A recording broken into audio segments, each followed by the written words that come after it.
Railway பாலம் அமைக்க வலியுறுத்தி பொதுமக்கள் கருப்பு கொடி போராட்டம்.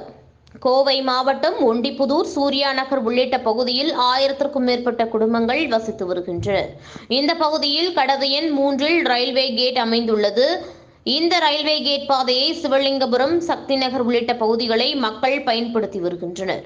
இந்த ரயில்வே கேட் பகுதியில் ஒரு மேம்பாலம் அமைக்க வேண்டுமென இப்பகுதி மக்கள் நீண்ட காலமாக கோரிக்கை விடுத்து வருகின்றனர்.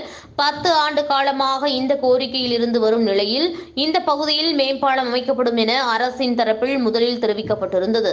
இந்நிலையில் சமீபத்தில் இந்த ரயில்வே கேட் நிரந்தரமாக மூடப்படும் எனவும் மேம்பாலம் கட்டப்படாது எனவும் தெரிவிக்கப்பட்டுள்ளது. மேலும் பொதுமக்கள் 3 கிலோமீட்டர் தொலைவில் உள்ள ரயில்வே கேட்டை பயன்படுத்தி செல்லுமாறு தெரிவிக்கப்பட்டது.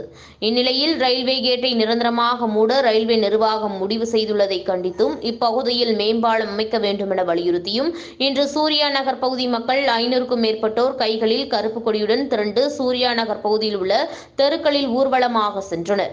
மேலும் வீடுகளில் கருப்பு கட்டி ரயில்வே நிர்வாகத்திற்கு எதிர்ப்பை தெரிவித்தனர். தமிழக அரசு இப்பகுதியில் மேம்பாலம் அமைக்க வேண்டும் எனவும் அதுவரை தங்களது போராட்டம் தொடரும் எனவும் போராட்டத்தில் ஈடுபட்டுள்ள பொதுமக்கள் தெரிவித்தனர். அரசு நடவடிக்கை எடுக்காத பட்சத்தில் வருகின்ற 20ஆம் தேதி ஒண்டிப்புதூர் பிரதான சாலையில் சாலை மறியல் போராட்டத்தில் ஈடுபட இருப்பதாகவும் போராட்டத்தில் ஈடுபட்டவர்கள் தெரிவித்துள்ளனர்.